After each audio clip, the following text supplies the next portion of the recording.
derrière cette porte. Là, il frappe.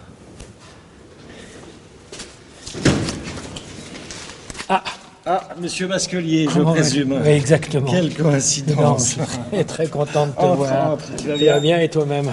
Hervé Masquelier, c'est un directeur de théâtre à Charenton. Charenton et Saint-Maurice. Et Saint-Maurice, oui. C'est dans le 94. Ouais, limite Paris, quoi. Voilà, et il adore le théâtre. Ceux qui n'aiment pas le théâtre, qui s'ennuient, avec lui, peut-être qu'ils vont... aimer le théâtre. Avoir envie d'y aller. Donc, ouais, c'est une chose importante. Juste un truc, le théâtre à la télévision, c'est quelque chose de chiant. C'est très difficile. Il n'y en a plus. Ouais. Dis-moi pourquoi, toi, tu prétends que tu vas nous faire donner envie d'aller au théâtre. Je sais pas si je sais pas si je vais réussir à vous donner cette envie, mais en tout cas avoir le désir déjà d'aller au théâtre. Le désir, c'est quelque chose de plus fort, de plus passionné, si tu veux, quelque part, le désir. Pourquoi? Parce que finalement, qu'est-ce qui se passe à la télévision quand on voit le théâtre à la télévision? On voit finalement une très jolie histoire. Les histoires de théâtre sont aussi belles que les histoires qu'on a dans les scénarios de films, de fiction, de feuilletons, etc. C'est des histoires d'amour, c'est des histoires humaines, c'est des tranches de vie véritables. La seule différence, c'est qu'au théâtre, tu as l'acteur devant toi, c'est vivant. C'est-à-dire ce que tu ressens, il le ressent, ou ce qu'il ressent, il te le fait ressentir. Tu vois, c'est quelque chose de... Et quand je dis que ce que toi tu ressens dans la salle, quand tu es assis dans ton fauteuil, la salle entière a le même sentiment. Oh, il se passe quelque chose sur scène, tout d'un coup la salle réagit. Cette salle qui réagit fait réagir l'acteur sur scène. Les acteurs ils sont entre 1, 2, 3, 4 partenaires à jouer la pièce. Il y a toujours un partenaire supplémentaire, c'est le public. Et le public, c'est vous, c'est moi, c'est nous.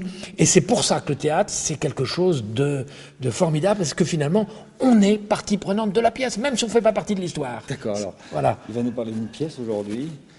C'est quelle pièce? J'ai envie de te parler dans toute confiance, en toute confiance. Ouais, ça se passe dans quel théâtre? Ça se passe à la Comédie des Champs-Élysées, au théâtre de la Comédie des Champs-Élysées. À Paris? À Paris, avenue Montaigne. C'est une pièce qui est mise en scène par Michel Fagado, de Margouli. Elle est écrite à quelle époque, cette pièce? Elle est contemporaine, c'est un auteur totalement contemporain. C'est l'histoire d'un premier amour.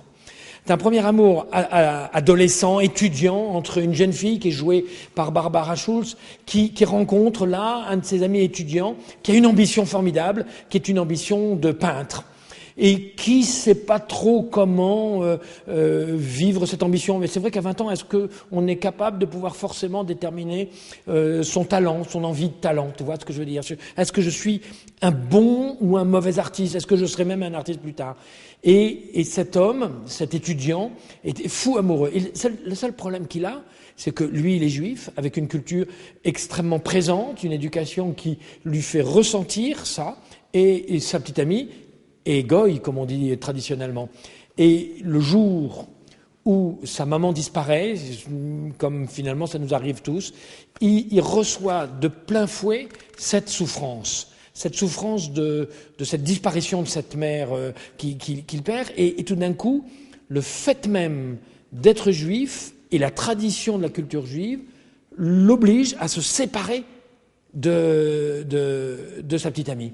Et il y a rupture. Quand la pièce commence, c'est 25 ans plus tard, au moment où cet homme, qui est devenu un peintre extrêmement célèbre dans la société moderne, arrive à Londres pour faire une exposition, et au profit de cette exposition décide d'aller retrouver sa petite amie qui vit dans la banlieue de Londres. Ce peintre, c'est Jean-Pierre Laury qui joue ce peintre artiste jeune, ce peintre qui revient 20 ans après retrouver Barbara Schulz. Et puis Barbara Schulz, elle est mariée avec son ancien professeur d'archéologie. Il est joué, lui, par Jean-Pierre Malo, qui est un type absolument formidable. C'est un comédien formidable et c'est un personnage formidable.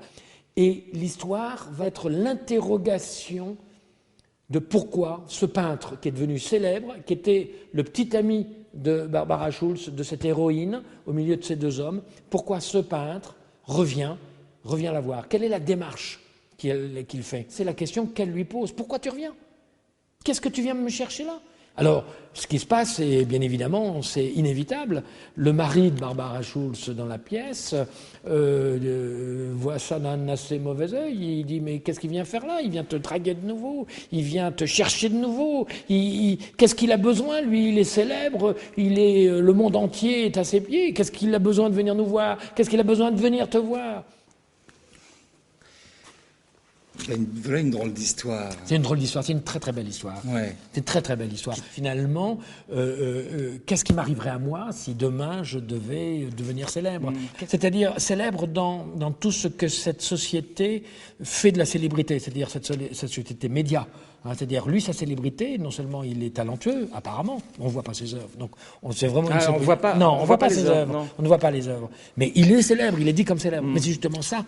C'est quoi la société de médias? C'est qu'on ne voit pas l'essentiel. Et on parle d'un homme ou de gens qui sont soi-disant ceci, soi-disant... Mais on ne voit pas l'essentiel. Pire que lui, la pièce décrit un homme qui vend ses œuvres avant même qu'elles soient faites. Ouais. C'est pour dire ça, que c'est le pouvoir des médias, quoi. Tu vois.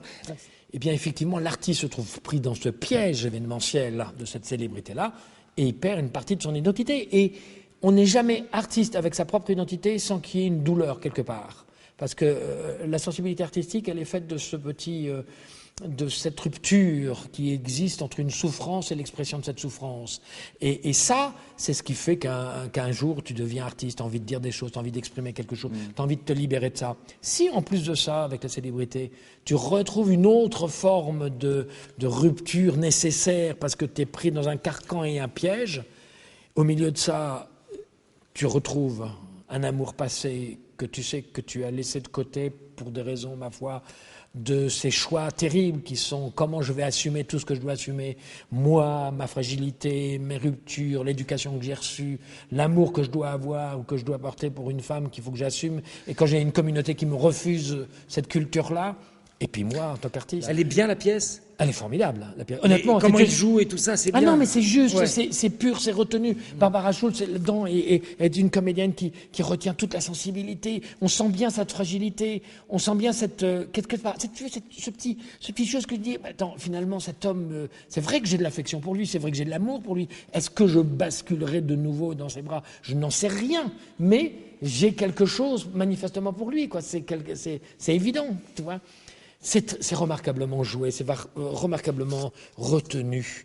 Barbara Schulz, Élodie Navarre, qui joue le rôle d'une journaliste remarquable, il faut vraiment...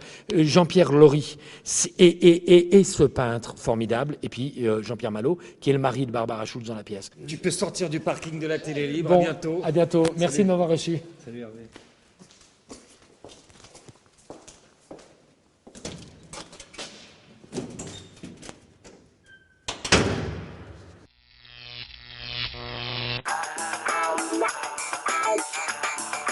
Wow.